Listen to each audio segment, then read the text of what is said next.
नाज़रीन, ठुल में पब्लिक हेल्थ खाते जी नाअहली सबब ॻोठ करीमबख्श गोलो में ड्रेनेज स्कीम जो कम गुज़िरियल 4 सालनि खां वठी रोड़े जो शिकार है, जंहिं करे रहवासी तकलीफ़ुनि खे मुंहुं ॾियण ते मजबूर आहिनि। रिपोर्ट कर रहियो आहे हफ़ीज़ सुमरो।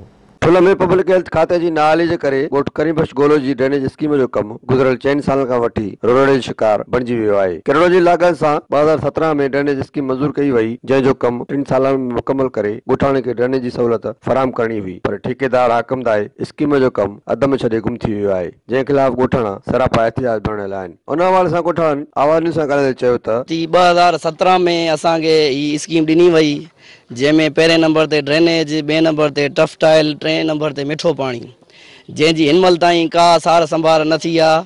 2 साल पहिरियां नालियूं अध में छॾे हलिया विया आहिनि, इंजीनियर बि अलाए काॾे भॼी वियो आहे।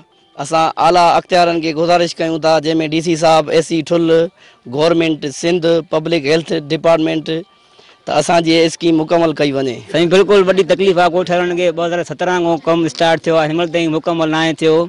तव्हां ॾिसी सघो था हरदम पाणी बीठो आहे, हिते निकाल गंदो पाणी आहे ॾाढो, ॻोठाणनि खे तकलीफ़ आहे। 2017 खां वठी जीअं असांखे ड्रेनेज सिस्टम मिलियो आहे, का बि हिते का फैसिलिटी कोन्हे असांखे, न को रोड आहे, न को रस्तो आहे, न को मिठो पाणी आहे, न को गैस जी फैसिलिटी आहे। खूह पाणी तव्हां ॾिसो था, असांजा ॿारनि खे डेली वायरस कोरोना हले थी, डेली ॿार खंघि ज़ुकाम में पिया आहिनि, मलेरिया लॻी पई आहे। हेल्थ जे अमलदार कोई बि नथो अचे, न को छा, न जो रड़ी बीठा आहियूं, को बि अमल कोन्हे को। जेकॾहिं हाणे न आया त असां ॿाहिरि निकिरंदासीं, प्रेस ते टायर साड़ींदासीं। ठही चुकियूं आहिनि, हाकिम अली दायो ठेकेदार हो, हिन टाइम ताईं उहे नालियूं फ्री असांजे घरनि में रवानी थियूं आहिनि।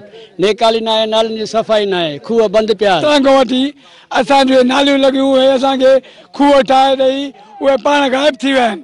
हाकिम अली दायो कमल कहिड़ो माण्हू मोकिले थो, कमल कहिड़ो माण्हू मोकिले थो, इहा ख़बर न आहे त उहो किथे आहे, छा आहे, किथे गुम थी वियो आहे। असां वटि तमामु घणो किनो पाणी आहे, असांजा घर जेके आहिनि ॿुॾनि था पाणी में, ऐं असांखे जेको आहे सो मच्छर बीमारियूं घणियूं पैदा थियनि थियूं।